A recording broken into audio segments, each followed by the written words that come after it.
예, 이번 얘기는 지난주에 이어서 버블에 대해서 다시 한번 살펴볼 텐데 일본 버블에 대해서 알아보겠습니다. 예, 그 인류 역사상 최악의 버블로 꼽히고 있는 이제 80년대 일본의 모습에 대해서 일본 버블에 대해 가지고 좀 말씀을 드릴까 합니다. 이게 이제 이 자료는 Of Dollars and Data의 The Greatest Asset Bubble of All Time을 이제 기초로 해서 말씀드리는 거. 지난주에 한번 보여드렸었죠. 예.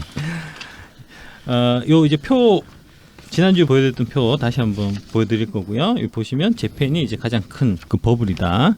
특히 고잉원 30년이 됐는데 아직도 이제 그 원래 가격을 지금 회복을 못 하고 있다. 특히 이제 니케이 그 주식도 그렇고 부동산 가격도 그렇고 이제 그렇습니다. 예, 여기 보면은 이제 금액이 나오잖아요. 예, 이게 2,200 빌리언이니까 아마 2,200조 원, 2,200조 달러? 우리나라 돈으로 한 2,400억 2조 2천억 달러 이게. 야, 2조 2천억. 그러니까 예, 2조 2천억 달러인데 2,600조 원. 이게 이제 부동산 거품 빠진 거는 뺀 그렇죠. 금액이라는 예. 거죠. 그래서 그래서 빼고 주식만 그 마켓캡 날라간 게 그러니까 주식 가치만 떨어진 게 우리 돈으로 한 2,600조 원 정도. 예, 그렇게 해서 이제 인류 역사상 최악의 버블이다. 예. 이전에 10배 올랐고 그다음에 아직도 그 가격을 30년이 지났는데도 회복하지 못하고 있다. 한 이제 세 가지 측면에서 역사적으로 가장 최악의 버블이다라고 이제 오브 달러스 앤 데이터에서는 이제 선정을 한 거고, 요 이제 밑에 보면은 그 그래프 PER 그래프 80에서 90까지 올라갔었던 거, 이게 이제 어마무시하게 내재 가치 대비해서 많이 올랐던 거다. 이제 그것도 말씀드렸고, 여기 사진이 하나 있는데요. 이 사진이 뭐냐면은 미쓰비시 부동산이 록펠러 센터를 인수하는 사진입니다. 이게 이제 일본 이때 당시의 버블 경제를 이제 그 웅변적으로 보여주는 이제 한 장의 사진인데, 그 록펠러 센터 이게 1989년 10월 31일 날 찍은 거거든요. 네. 록펠러 센터가 그 유명한 미국의 그 록펠러 있지 않습니까? 예, 예. 록펠러가 뭘로 유명했죠? 철공항인가? 철공항 카네기고. 예. 아, 잠깐만. 카네기. 록펠러가 뭘로 부자됐더라?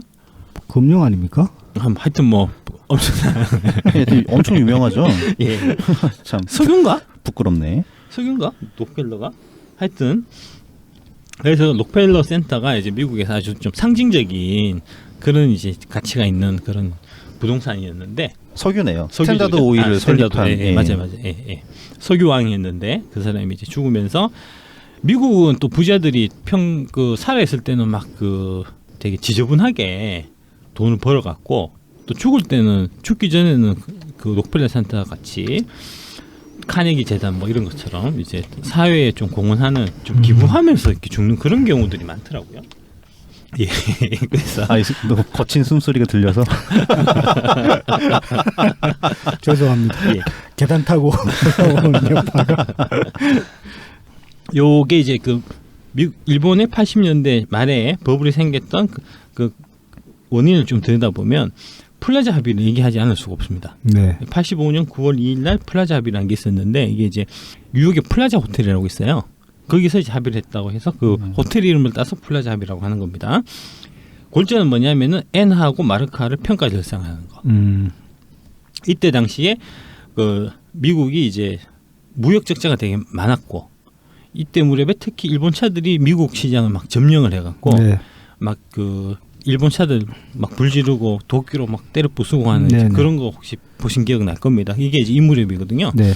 그러면서 미국이 이때 이제 저기 레이건이죠. 레이건 대통령이 이제 독일하고 그 일본한테 네. 좀 평가 절상 좀 해라. 네. 해서 무역 적자를 좀 우리가 좀 줄여야 되겠다 하고 모여서 마르크도 평가 절상했고 엔도 평가 절상을 했는데, 이때 당시에 이제 엔 같은 경우는 250엔에서 120엔까지 떨어졌어요. 그러니까 이제 가치가 한 2배 정도 오른 거죠. 한 절반 정도 떨어진 거고. 이때는 그럼 환율이 고정 환율 아니요. 변동 환율제죠. 변동 환율이었는데 1971년 브레튼 우주 체제가 깨지면서 변동 환율이 됐는데, 일본이 이제 수출 위주로 그 경제를 쭉 성장해 온 나라라서 인위적으로 좀 환율을 좀 조작을 했었어요, 사실은. 요즘 같으면은 이제 중국처럼 뭐 환율 조작국 의심을 받는 거랑 같네요. 그런 거죠. 예, 그런 거죠. 그래서 너네들이 이제 인위적으로 환율 조작해가지고 계속 좀 낮은 환율로 해서 수출 붙으니까 우리가 이길 수가 없지 않냐. 그러니까 평가 절상 좀 해라. 해서 미국의 이제 협박에 못 이겨가지고 합의를 하게 된 거고, 그러면서 250엔 하던 게 120엔까지 떨어진 거죠. 그렇게 되다 보니까 일본 입장에서는 이제 당장 그 자국 국내에서 생산하는 거는 이제 가격이 좀 높아지잖아요. 가격 경쟁력이 이 상실돼서 상실되고 동남아로 생산 기지를 옮깁니다. 지금 이제 태국 같은 데 보면 혼다나 뭐 도요타 이런 자동차라든지 오토바이 같은 것들이 많이 다니는 걸 보실 텐데 이게 이때 옮긴 거예요. 네. 이제 태국이나 말레이시아, 인도네시아 이런 쪽으로 이제 생산 기지를 많이 이전했고 그 시마 과장이라고 그 네네. 많이 네. 아시죠, 그죠? 네. 그 보면은 시마가 그 태국 가가지고 일하는 동남아 가서 이제 파견 가서 일하는 게 나오거든요. 이게 이제 이 무렵을 배경으로 해서 하는 겁니다. 그 시마 사장 됐대. 예, 나중에. 사장됐더라고요. 지금 사장도 아니고 회장도 아니고 예. 은퇴한 다음에 그거예요. 뭐요? 올림픽 유치 그래요? 네. 도쿄올림픽? 그래서 그것 때문에 또 사람들 그 덕후들 말이 많았죠. 올림픽 망하는데 심화가 건드려서 그런 거라고. 시마 그 회사도 많이 쓸 걸 그거. 그러니까 그 건드리는 조건 망한다고. 아, 그래요? 네. 그게 이제 상사를 배경으로 해서 하는 네. 거거든요. 그 우리도 지금 이제 옛날에 삼성물산이 제가 80년대만 해도 삼성물산, 삼성전자 이게 이제 삼성에서 제일 선망하던 네. 양대 축이었어요. 네. 근데 삼성물산 들어갔던 사람들은 지금 다 업자 비슷하게 됐고 네. 업자 반업자 반사자 비슷하게 다 돼 있고 삼성전자 들어갔던 사람은 지금 잘 나가거든요. 네. 이게 참 인간의 운명이라는 게 그거 어떻게 알겠어 그게 그죠? 그렇죠. 네. 80년대에 들어가서 앞으로 내가 30년 뒤에는 삼성전자가 세계 초인력 기업이 될 거고 삼성물산은 비리비리해질 거라는 걸 어떻게 판단하겠습니까? 예상 못하니까. 뭐 좀 하여튼 그렇고 네. 그래서 다시 예, 플라자이브로 돌아오면 예, 동남아 쪽으로 이제 생산 기지 이때 막 이전하게 됐고 네. 그 다음에 일본 정부에서 이게 이제 수출이 경쟁이 약화돼서 수출 쪽에서 이제 타격을 받으니까 경제가 좀 나빠질 거를 걱정을 한 거죠. 그래서 내수를 살려야 되겠다. 네. 그래서 한 게 먼저 금리를 인하했습니다. 네. 5% 하던 기준금리를 2.5%로 파격적으로 인하했어요. 그 다음에 이게 이제 그 돈들이 주식시장이나 부동산 쪽으로 이제 들어오기 시작하면서 주식하고 부동산 쪽에 이제 거품이 본격적으로 생기기 시작한 겁니다. 85년, 86년, 87년, 88년, 89년까지 가서 89년 12월 1일 기점에서 빵 터진 거죠. 네. 이제 그렇게 된 거고. 그래서 이제 앵고가 되다 보니까 이게 구매력이 상승한 거 아닙니까? 네. 똑같은 만엔으로 옛날에 살 수 있는 그 달러 표시 자산을 2개를 살 수가 있는 거니까 네. 네. 그렇게 되면서 일본 애들이 미국 가서 막 물건을 사들이기 시작합니다. 이때 산 게 바로 록펠러 센터고 네. 그 다음에 그 골동품 같은 거, 예술품 같은 거, 고우 그림 같은 거 이런 네네. 것들을 막 샀어요. 일본 애들이. 그 다음에 땅도 샀죠. 네. 하와이 땅, 호주 땅. 네. 그리고 소니가 콜롬비아 영화사를 매입한 네. 게 바로 이 무렵이에요. 이 소니가 콜롬비아 영화사 매입한 게 예. 소니 한풀이거든요, 사실은. 그 얘기 한번 해주시죠. 예. 그러니까 소니가 70년대 말에 가정용 비디오 테이프가 처음 출시됐을 때 그때 규격이 2가지였다고요. JVC에서 만든 게 지금까지 우리가 쓰고 있는 VHS고 소니에서 자체적으로 만든 게 베타맥스라는 포맷이었는데 예. 품질 면에서는 모든 면에서 베타맥스가 유리했어요. 근데 단 한 가지 VHS는 그러니까 옛날에 비디오 써보셨으니까 아시겠지만은 그 일반 시간으로 녹화하면 2시간짜리 테이프로 2시간만 녹화할 수 있는데 SLP 그래서 그 장시간 녹화 모드로 들어가면 8시간까지 녹화할 수 있거든요. 아, 예. 근데 이 8시간짜리 녹화 모드 어디에 쓰였냐면은 미국에서 가정용 비디오 테이프를 처음 출시했을 때 녹화가 된다라고 그 광고를 때리면서 홍보를 했던 게 저기 풋볼 경기 있지 않습니까? 아, 예, 예. 풋볼 경기 한 경기를 풀타임으로 다 녹화할 수 있다. VHS로는 그렇게 세일즈 포인트를 매겨서 승행을 했거든요. 근데 풋볼 경기를 얼마나 해요? 풋볼 경기 커머셜 그러니까 중간 광고까지 들어가면 그렇게 길게도 갈 수 있나 보죠. 경기 따라서는. 아무튼 8시간이면은 웬만한 저기 운동 경기 같은 거 녹화 가능하니까. 근데 베타는 그게 안 돼요. 그러니까 되게 그러니까 1시간 반인가 2시간인가 그래요. 녹화할 수 있는 시간이. 예. 그러니까 경기 1시간 경기를 온전히 담아내지 못한다. 그런 게 있는데다가 얘네들이 만들어서 파는 콘텐츠가 VHS 쪽에 몰리니까 베타가 사장이 된 거거든요. 시장에서. 그러면서 이제 자연스럽게 표준 규격이 VHS화가 돼버린 거예요. 그러니까 소니가 그때 실패를 하면서 자기들이 실패 교훈으로 생각했던 게 우리가 영화사가 없으니까 콘텐츠가 없으니까 네, 우리가 애초에 이걸 테이프로 영화를 찍어가지고 팔면은 우리가 짱 먹었을 텐데 그게 안 돼서 그렇다 그래가지고 이게 사든 게 콜롬비아고 그 뒤에도 얘네들이 독자적인 규격으로 몇 개를 만들었어요. 예. MD 같은 거, 그 MD, MD 같은 것도 만들면서 제일 먼저 한 게 음반사 사들여가지고 클래식 같은 거 그걸로 발매를 하고 그랬었거든요. 결과적으로는 다 실패를 했지만은. 또 소니도 애플만큼 좀 그러니까 특이한 그런 게 있죠. 독자적인 규격이 네, 있죠. 그러니까 기술적으로 선도적인 면이 있었는데 음. 약간의 세일즈 포인트가 부족했던 거죠. 항상 항상 그랬던 거죠. 여기는. 그래서 이제 이 무렵에 나온 미국 영화를 네. 보면은 배경 일본이 지배하는 미래를 배경으로 한 영화들이 많습니다. 사이버펑크 영화들 예, 그런 게 많죠. 블레이드 러너라든지 네. 로보캅도 사장이 일본 놈이잖아요. 로보캅은 시리즈 보면은 예. 1, 2편까지는 오시피 사장이 미국 사람이에요. 그런데 회장 일본인가? 아니 그러니까 1, 2편까지는 미국 사람인데 네, 네. 로보캅 프로젝트가 이제 똥망하지 않습니까? 3편에 돼서 일본으로 넘어가요 회사가. 아. 넘어가서 3편에 보면은 사무라이 안드로이드가 나와요. 로보캅 적으로. 그러니까 일본에서 넘어오니까 1, 2편까지는 아닙니다. 오시피가. 일본에 나왔던 것 같은데. 근데 이제 그 보면 전반적인 도시 분위기가 디트로이트잖아요. 예. 디트로이트 자동차 산업이 완전 몰락하면서 일본 제가 다 치고 들어와가지고 광고판도 다 일본 광고판이고 사람들은 근데 일제 엄청 증오하고 그런 분위기를 계속 묘사를 해주고 있죠. 영화에서. 블레이드 러너가 2019년인가 그 그렇죠. 배경이잖아요. 2019입니다. 예. 그것도 보면 이제 막 그렇죠. 광고판은 예. 다 일본이죠. 일본이고, 예, 네. 예. 포장마차에서 국수 먹고 네, 막 네. 그러잖아요. 예. 그 밖에도 요즘에 나온 당시 현대물 영화들 봐도 뭐 리틀 도쿄라든가 블랙 레인 같은 영화 보면은 블랙레인, 예, 예. 예. 일본을 배경으로 하거나 미국에 있는 일본인 뭐 그 타운을 배경으로 하거나 그런 영화들이 뜬금없이 나오기 시작했죠. 근데 이게 다 일본 자본이 들어갔으니까 그런 식으로 묘사를 했던 거죠. 그래서 이때만 해도 이제 일본이 미국을 넘었을 것처럼 네. 막 했는데 결국은 그렇게는 안 됐죠. 네. 예, 그 얘기를 좀 할까 합니다. 그 88년 기준으로 해서 그 20대 세계 대기업 중에서 16개가 이때 당시 일본이었어요. 엄청나네요. 엄청난 거. 지금 진짜- 생각하면은 진짜. 그러니까 영화에서 그렇게 다룰만 예, 하죠. 예. 일본이 세계를 먹는다고. 이거 한번 하나씩 번갈아 가면서 한번 읽어보겠습니다. 네. 세계 시가총액 그때 1등이 NTT. 네. NTT가 이제 일본 그 전화. 우리 지금 KT입니다. 네네네. 아, 예. 2등 이렇게 돌아가면서 네. 2등이 IBM. 미국 회사죠. 네. 3등이 스미모토 은행. 4등이 엑슨. 이것도 이제 미국 회사입니다. 네. 이거는 정유사입니다. 엑슨은. 네. 엑슨 모바일. 예. 네. 그다음에 5등이 다이치칸교 은행. 네. 6등이 호지 은행. 7등이 도쿄전력. 네. 그다음에 8등 미쓰비시 은행. 9등 일본 개발 은행. 10등이 노무라 증권. 11위에 이제 노엘 더치셀. 이게 네. 영국하고 이제 네덜란드. 네덜란드 합작회사고 14위 12위에 도요타, 13위에 사나, 14위 제너럴 일렉트릭. 이게 이제 미국 회사고. 나머지는 다 또 일본이에요. 마스티시다, 신일본제철, 히타치, 도카이, 일본장기 신용은행, 미쓰이은행 이렇게 쭉 됩니다. 예. 은행이 상당히 많네요. 은행이 상당히 많죠. 예. 예. 그러네요, 진짜. 은행이 많고 뭐 그다음에 이제 뭐 도요다 뭐 음. 히타치 예. 이런 것들이 있고. 그렇죠. 이게 이제 이때 당시가 그 니케이가 85년도 그러니까 이제 플라자합이 있었던 해에 12,000이 있어요. 네. 12,000이다가 89년에 4만까지. 4년 만에.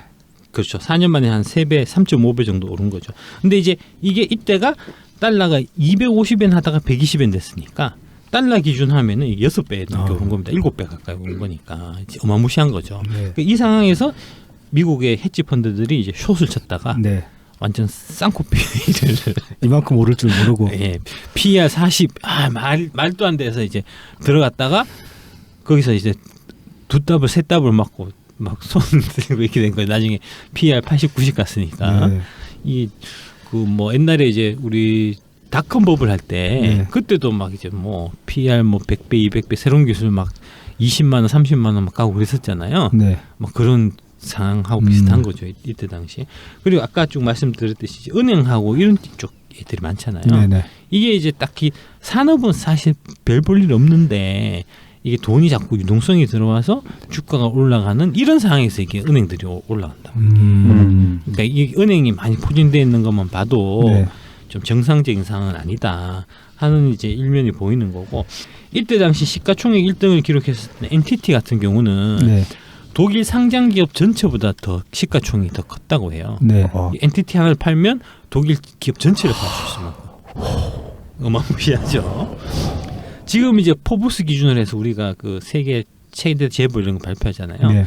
보면은 지금은 거의 미국 사람들 위주로 돼 뭐 있거든요. 빌 게이츠 나오고 뭐 1등이 누군지 아세요? 지금? 1등은 모릅니다. 1등이 아마존 회장이거든요. 제프 아, 베조스. 예, 예. 예. 근데 그 사람이 잠깐 2등 갔다가 2등 왜 갔냐면 이혼을 하면서 떼줬구나. 재산의 4분의 1을 떼줬거든요.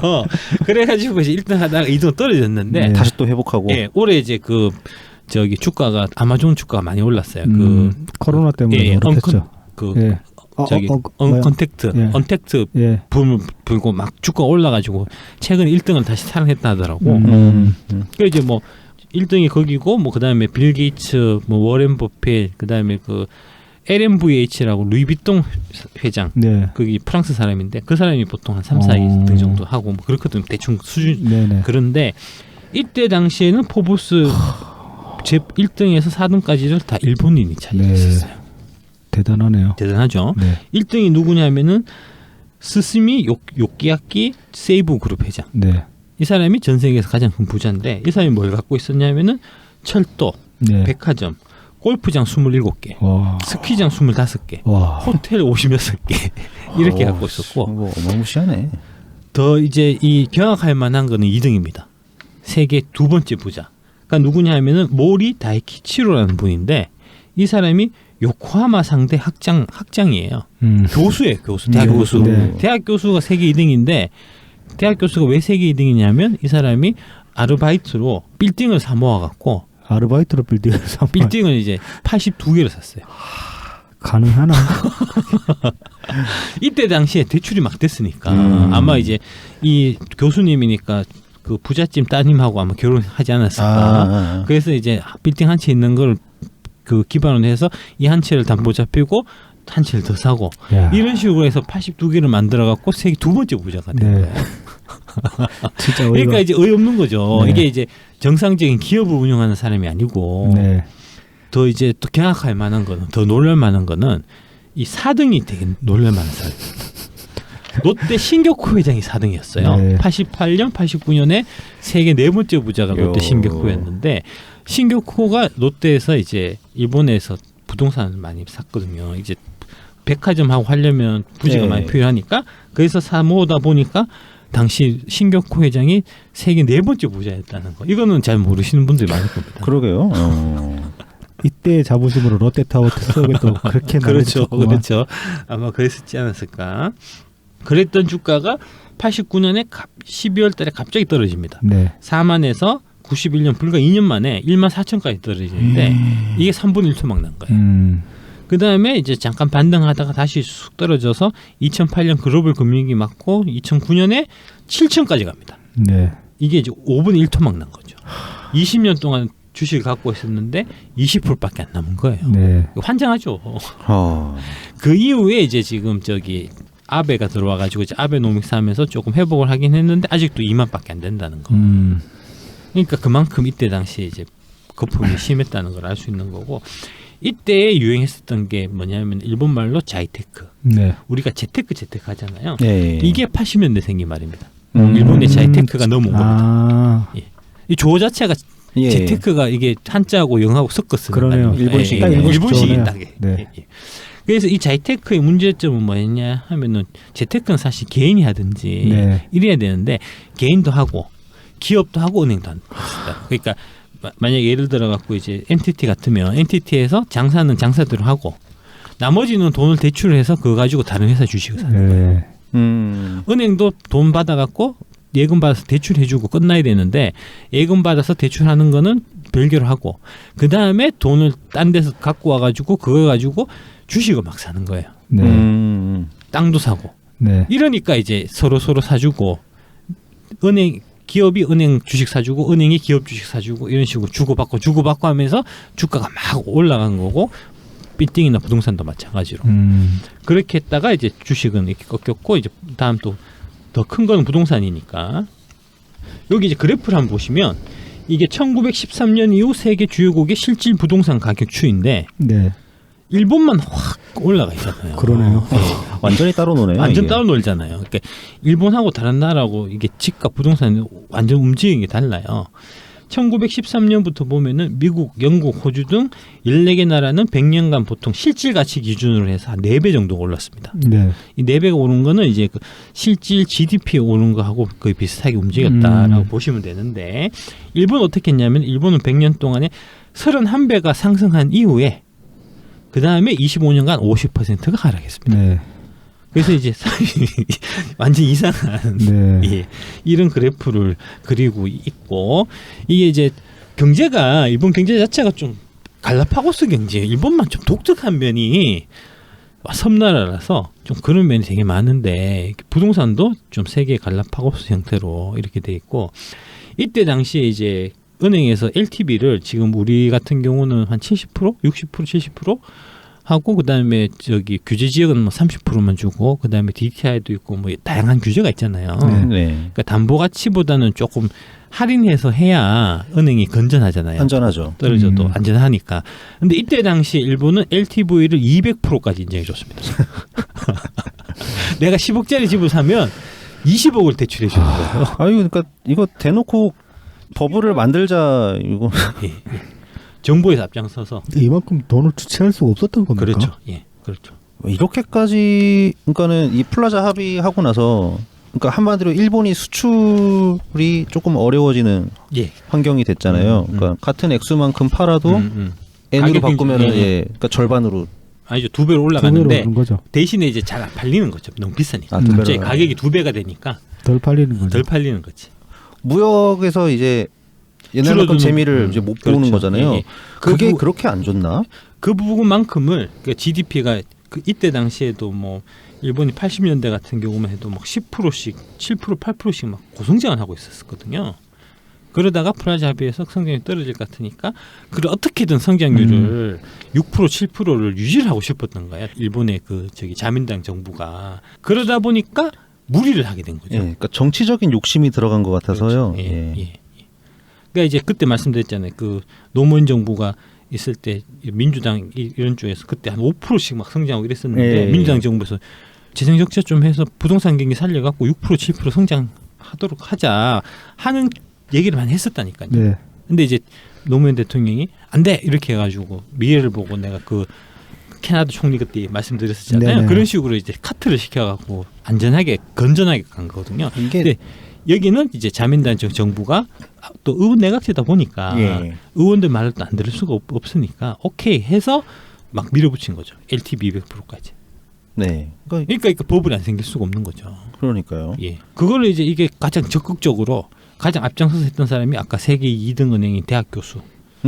빌딩 한 채를 담보로 잡히면 빌딩 두 채 값이 나오니까. 예. 그렇게 하면 82채 금방이거든요. 음. 그렇게 해서 세계 두 번째 부자가 되고 막 이렇게 되니까 그래서 이때 당시에 이제 도쿄 그 일본 왕궁 일대 그 땅이 부지가 그걸 팔면 캘리포니아 주 전체를 산다고 했고 도쿄 땅을 팔면 미국 전체를 산다 그랬어요. 일본 땅을 팔면 미국을 4개 산다 그랬거든요. 이게 무리도 아니네요. 이 그래프를 보면. 그렇죠. 이때 당시에 도쿄 아파트 좀 비싼 고가 같은 경우는 시가가 200억까지 갔다고. 아파트 한 채가. 근데 이 아파트 한 채를 가지고 있으면은 400억을 땡길 수 있다는 그렇죠, 소리 아닙니까? 그렇죠. 400억 대출해 준다는 거. 이때는 집 없으면 정말 바보 소리 들었겠어요. 일본에서는. 그리고 일본이 정통적으로 수익성에 치중하지 않는 기업 경영을 해요. 볼륨 위주로. 네. 그러니까 이제 막 200억 해갖고 땡겨갖고 대출 받아가지고 막 펑펑 쓰고 막 이런 식으로. 그러니까 이때 보면 자동차 회사들 그 풍토를 보면은 그 지금 말씀하신 걸 좀 느낄 수가 있는데 고성능 경제는 엄청 했어요. 예, 이때 예, 예. 고성능 경제는 엄청 하고 해외 레이스에서 일본이 제패하기 시작한 게 80년대 말 90년대 초 이때거든요. 예, 예. 그 이제 과시하려고.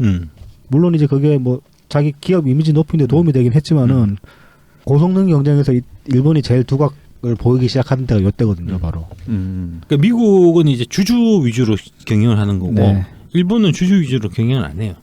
그럼 뭐 저기 뭐 오너 위주로 합니까? 아니 그 직원들, 아, 은행들. 그러니까 돈 이익이 생기면 이익을 그 미국 같은 경우는 이익을 아껴서 배당을 해주기 위해 가지고 지어짜고 뭐 이렇게 하잖아요. 네. 일본은 장사해서 돈이 잘 벌리면 직원들한테 풉니다. 회식. 일본의 긴자 이런 데 있잖아요. 예. 가서 이제 1인당 1,000만 원씩 막 술 먹는 거예요. 아니 그냥 돈으로 주면 안 되나? 돈을 잘 안 준다고. 쓴다고. 회식하고 맞다. 해외여행하고 맞다. 그 얘기는 들었습니다. 그런 분위기. 예. 그 일본에서 법인카드로 예, 예. 법인카드를 주고 그걸로 쓰게 한다는 그런 얘기는 들었어요. 이익이 날 것 같으면 그런 식으로 비용 소진을 하고 네네. 그러니까 아까 그 PR이 90배가 된다고. 매출액 대비 영업이익률이 아주 좀 낮은 그런 형태의 영업을 많이 했었거든요. 볼륨만 높으면 된다. 네. 하여튼 뭐 그랬고 그래서 이때 당시에 이 그림을 보셔도 아시겠지만 이게 실질 부동산 가격이 미친 듯이 계속 올라가기만 하니까 네. 일본 사람들이 갖고 있었던 생각이 부동산 불패 신화를 갖고 있었으니까 LTV를 200% 해줘도 상관없는 거예요. 왜냐하면은 이 해줘도 부동산이 떠받으니까. 그렇죠. 2, 3년 있으면은 2배 올라갈 거니까. 그러니까 은행 입장에서도 부담이 없는 거예요. 네. 그런데 그게 한번 꺾이니까 그게 이제 두고두고 이제 뭐 뒤에 망한 얘기는 다음에서 말씀드릴 거니까. 네네. 예. 그래서 이게 이제 도쿄 수도권 소재 92.4 제곱미터 아파트 가격의 추이를 보면은 84년 1,200만 엔에서 1990년에 3,600만 엔으로 3배가 올랐다가 네. 그 다음에 2011년에 400만 엔으로 9분의 1토막 난 겁니다. 이게 와. 어마무시하게 떨어진 거죠. 일본 전국 상업용지 가격 지수로 보면은 이게 2.5배 상승한 이후에 4분의 1토막 난 겁니다. 그러니까 부동산이 절대 안전한 자산이 아니에요. 네. 일본 같은 경우만 봐도 네. 낙폭이 우리의 상상을 초월합니다. 그러니까 버블 같은 경우는 항상 그 상승폭 자체가 일반인들이 생각하는 이상으로 올라가고 네. 올라갔다가 또 떨어질 때 일반인들이 생각하는 이상으로 떨어지는 경향이 있어요. 네. 그러니까 이제 항상 이제 좀 뭐랄까 올라갈 때 이 정도면은 충분히 올랐지 하고 숏을 치다가 덤티기 쓰는 사람들이 많이 생기고 그 다음에 떨어져서 어느 정도 떨어지면 이 정도면 충분히 다 떨어지 했다가 미리 들어가갖고 이제 코 끼는 경우가 생기고 그런 기존이 거거든요. 숏을 친다는 게 정확하게 예. 어떤 겁니까? 단타로 치고 빠진. 아니 숏을 추신다는 게 이게 우리 전문 용어인데 떨어지면 돈을 버는 쪽 포지션을 간다는 뜻이에요. 그러니까 이제 이만큼 선물 올랐으면 매도. 떨어지겠지 선물 하고서 예. 떨어지는 떨어지면 내가 쪽에다가 했는데. 돈을 버는 쪽으로 배팅을 했는데 안 떨어지고 올라가면은 올라가니까. 손해 보는 그런 거죠. 그게 숏이군요. 예. 예. 그게 예측이 안 되니까. 그렇죠. 그러니까 버블이라는 그렇죠. 거죠. 예. 뭐. 그 버블이라고 단정하고 버블인데 버블에서 추가로 또 2배 버블, 3배 버블이 충분히 일어나고 2배 버블, 3배 버블 일어난 다음에 4분의 1토막, 5분의 1토막 나는 거니까. 그러니까 아니 애초에 예. 그 투자자들이 버블이라고 생각하고 투자를 해서 맞아 떨어진다면은 그건 버블이 아닌 거죠. 그렇죠. 예, 그렇죠. 예, 그렇고 그래서 이때 일본의 거품이 꺼지면서 총 손해 본 게 무려 1경 5천조 원입니다. 어마무시하죠. 이 1경 5천조 원은 또 일본이 지금 갖고 있는 국가 부채하고 규모가 같아요. 네. 이 뒤치다거리를 하다가 그만한 금액의 일본 부채가 사실 생긴 거죠. 정부 부채가. 이제 그렇게 이해하셔도 될 것 같습니다. 이게 경제에 미친 영향이 89년도에 일본이 미국 GDP의 70% 수준까지 올라갔거든요. 네. 지금은 미국의 20% 수준밖에 안 됩니다. 격차가 그러니까 70%면 거의 특미까지 갔다가 네. 지금은 이제 5분의 1토막 정도밖에 안 되니까. 네. 그러면서 우리하고는 차이가 너무너무 많이 좁혀졌죠. 네. 이게 이제 그래프가 GDP 성장률인데 보시면 이게 80년 고성장을 쭉 기록을 하다가 이때 이제 거품 경제 꺼진 이후에 보면은 0% 정도 네. 위로는 한 1, 2% 정도로 해서 장기 저성장하는 네. 모습을 보실 수가 있을 거고 이걸 두고 이제 우리가 흔히 얘기하는 잃어버린 10년, 잃어버린 20년 사실은 잃어버린 30년이죠. 지금 30년까지 지금 진행이 되고 있는 거고 그다음에 한국과 일본 GDP 성장률을 보시면은 이제 80년대 이후에 한국이 일본 GDP 성장률보다 항상 위에 있다가 네. 중간에 이제 한번 밑으로 간 적이 있죠. 이게 그게 이제 IMF. 때. 네. 예.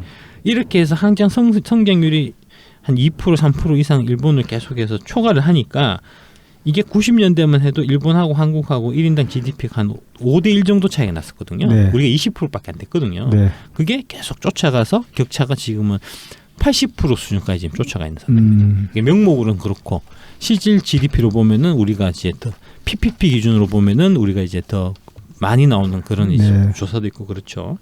결국 이게 이제 정치의 실패가 버블을 가져왔고 버블이 꺼지면서 잃어버린 30년을 가져온 거죠. 버블을 이 제어하는 기관에서도 좀 사실 좀 제대로 좀 못한 면이 있어요. 이제 뭐 그래서 그렇고 안 했을 수도 있을 것 같아요. 예. 잘 못했어요. 이 정책을. 그러니까 결국은 정치의 실패가 일본은 이제 저거 하게 된 거고 뭐 그렇습니다. 네. 뒤에 이제 다시 말씀을 드려야 되니까 예. 여기서 심화를 하겠습니다. 연결해서 네. 30년 동안 결국 이제 잃어버린 30년 된 거 아닙니까, 그죠? 네. 그러면은 왜 일본은 잃어버린 30년 잃어버리게 됐는가 하는 거를 이제 말씀을 좀 드려보겠습니다. 요 책이 뭐냐면 밸런스 시트 불황으로 본 세계 경제라는 책이에요. 네. 이게 이제 이 사람이 리차드 쿤가? 하여튼 일본 네. 사람이에요. 일본 이제 경제학자인데 네. 이게 이제 사람들이 항상 경제학자들은 항상 이게 고민이었어요. 저금리를 저렇게 길게 쭉 가고 재정정책도 저렇게 꾸준하게 쓰는데 왜 경제가 회복을 못하나? 이게 이제 사람들의 항상 고민이었거든요. 네. 이유가 뭘까? 그거에 관해서 이제 리차드 쿠라는 사람이 하나의 그 이론을 나타낸 게 밸런스 시트 불황이다 네. 하는 거고, 이게 무슨 얘기냐 하면은 이게 이제 제로금리 정책은 결국은 본원 통화를 늘리는 거잖아요. 네. 근데 본원 통화는 늘었는데 기업 대출로 안 늘어나요.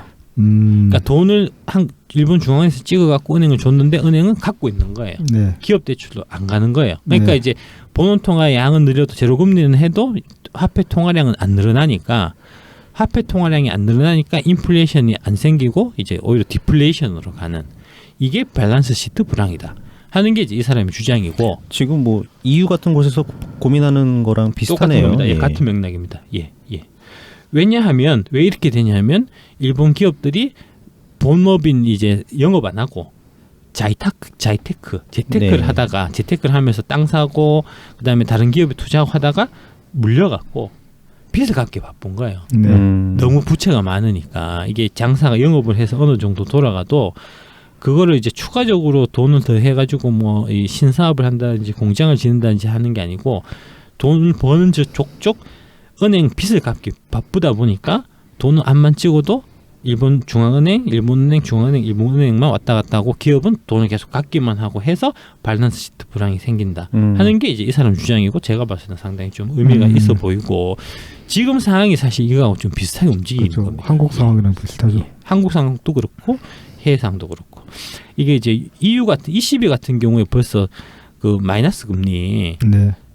은행이 ECB에 돈을 맡기면 페널티로 마이너스 금리 매기거든요. 예, 그게 돈이 줄어드는 거죠. 돈은 풀으라는 소리죠. 그러니까 예, 무조건. 그게 한 4, 5년 됐는데 그 얘기가 맡기지 말고 빌려줘라. 네. 그 유럽도 마찬가지로 빌려줘야 되는데 유럽 기업들도 다 지지부진하잖아요. 투자할 데가 없으니까. 그래서 어디로 빌려주냐면은 유럽도 부동산을 빌려주거든요. 네. 그래서 유럽의 부동산 가격도 최근 몇 년 동안에 선정부지로 미친 듯이 올랐어요. 네. 우리하고 상황이 좀 비슷한 그런 측면입니다. 그래서 최근에 나온 책 보면은 이제 세계가 일본된다 이런 책이 있어요. 일본이 밸런스 시트 불황에서 겪었던 그런 모습을 전 세계적으로 지금 겪고 있는, 상당히 좀 일리가 있는 얘기가 아닌가. 여기서 이제 최백운 교수는 우리도 일본 되자. 그러니까요. 답답한 거죠. 환장하겠습니다. 이 얘기를 안 할 수가 없어 아주. 중간에 급 최백은 교수 등장하셨고 오늘 좀 받으신 것 같아요. 그래서 이제 이런 형태로 밸런스 시트 불황이 되면은 금융정책은 무력화되기 때문에 결국은 재정적자가 필요한 거죠. 성장하기 위해서는, 마이너스 성장을 극복하기 위해서는 재정정책이 필요하고 재정적자가 필요하고, 그래서 일본이 재정적자를 조금씩 하다 보니까 이게 250% 1경 5천조 원의 누적 재정적자가 쌓이게 된 거죠. 네. 이제 그렇게 된 거고, 그러니까 결론적으로는 뭐냐면 이게 이제 그 금융정책, 재정정책에만 국한된, 거기서 멈출 게 아니고 구조조정을 같이 했어야 네. 된다는 거죠. 노동까지 가했다는 얘기죠. 투자할 거를 만들어야 되는데 네. 기존 기업들을 꼭 붙들고 그냥 쭉 끌고 가다 보니까 이게 새로운 산업이 안 생긴 겁니다. 일본은. 그렇죠. 예. 그 제가 이제 대학 다닐 때, 제가 그 경영학과 다닐 때 1992년, 그러니까 대학교 제가 3학년 때 네. 일본 경제 3신기에서 제가 이제 발표 수업을 제가 발표를 한 적이 있어요. 네.